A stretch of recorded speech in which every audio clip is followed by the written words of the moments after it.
Perfect left ফ্ল্যাঙ্কে ফয়সাল আহমেদ ফাহিম।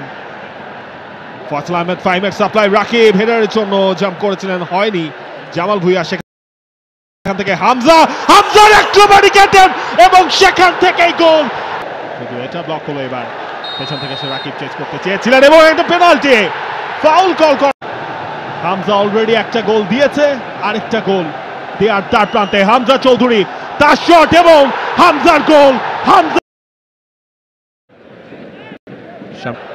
তার যে অ্যাটেম্প্ট, ও ফ্লাইটে একটু করতে পারে, একটা মিস কিক ঘুরতে ঘুরতে বাংলাদেশের ভাগ্যটা আরো একবার। এই দুজনকে চাইবেনি, এবার কিন্তু নেপাল একটা বিপদ ঘটিয়েই ফেলতে পারে। তাকেই চেয়েছে কর্নার কিকটা, সাপ্লাই, সেখান থেকে নেপালের গোল। শেষে এসে গোল খাওয়ার, এবার জেতা ম্যাচ সেখান। বাংলা রুল ছিল না, নিয়ার পোস্টে টার্গেট করা হলো এবং ওয়াট আ ফ্লিক, এখানে দেখেন, আপনি খেয়াল করেন একটা অন্ত তামাং যে ফ্লিকটা চমৎকার ফ্লিক এবং